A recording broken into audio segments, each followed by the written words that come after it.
Assalamualaikum warahmatullahi wabarakatuh. Apa kabar semuanya? Semoga senantiasa dalam lindungan Allah Subhanahu wa Ta'ala.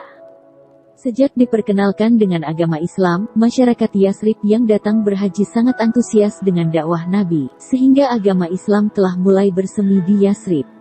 Adapun keadaan di Yasrib berbeda dengan Mekah karena beberapa hal berikut ini. 1. Bangsa Arab Yasrib lebih memahami agama-agama ketuhanan. Hal ini terjadi karena mereka sering kali mendengar percakapan orang Yahudi mengenai ketuhanan, Allah, wahyu, hari berbangkit, alam kubur, hisab, surga dan neraka. 2. Permusuhan antara bangsa Arab Yasrib dan Yahudi yang sering menyebabkan pertikaian dan saling mengalahkan, sehingga orang Yahudi sering berucap, akan datang seorang nabi, dan kami akan mengikutinya sehingga kami akan menang atas kalian.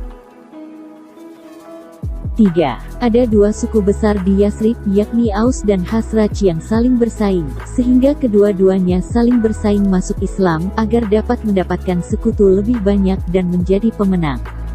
Mereka masuk Islam pada dua gelombang, yaitu tahun ke-10 melalui utusan yang berhaji ke Mekah, lalu pada tahun ke-12 di Aqabah.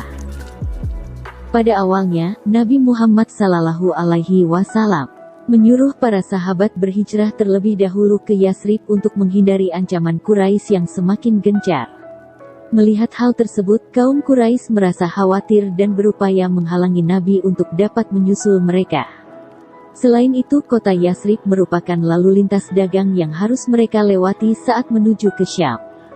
Pada akhirnya mereka berupaya untuk membunuh Nabi Muhammad, dengan cara mengutus seorang pemuda dari masing-masing suku yang ada dengan tujuan Bani Hashim tidak akan mampu menuntut balas karena harus menghadapi mereka semua, namun atas izin Allah Subhanahu wa Ta'ala. Nabi berhasil keluar rumah meskipun telah dikepung oleh para utusan Quraisy tersebut. Abu Bakar yang telah menyiapkan segala perlengkapannya, menemani Nabi dengan bersembunyi di Gua Sur untuk menghindar dari pengejaran mereka. Sebelum tiba di Madinah, Nabi sempat singgah di Quba selama 4 hari dan mendirikan sebuah masjid yang diberi nama Masjid Quba, yaitu masjid pertama yang dibangun Nabi.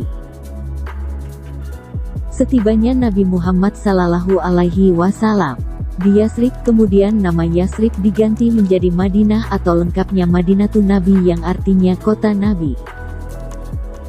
Setelah resmi berubah menjadi Madinah, Nabi Muhammad SAW melakukan upaya-upaya strategis untuk merombak kota Madinah sebagai sebuah kota Islam pertama. Di antara langkah-langkah yang dilakukan Nabi adalah sebagai berikut ini. 1. Membangun Masjid Nabawi. Selain sebagai sarana ibadah salat, masjid juga digunakan sebagai tempat untuk membina dan menyatukan umat Islam dan mempertalikan jiwa mereka. 2. Ukhuwah Islamiyah. Nabi Muhammad mempersaudarakan antara kaum Muhajirin dengan Ansar.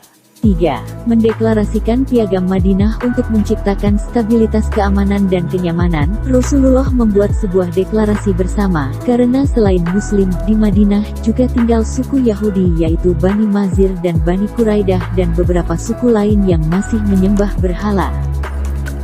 Catatan penting dalam dakwah Nabi di Madinah, ada beberapa peristiwa besar yang pernah terjadi di zaman Nabi, di antaranya ada beberapa bentuk perjanjian penting yaitu berikut ini.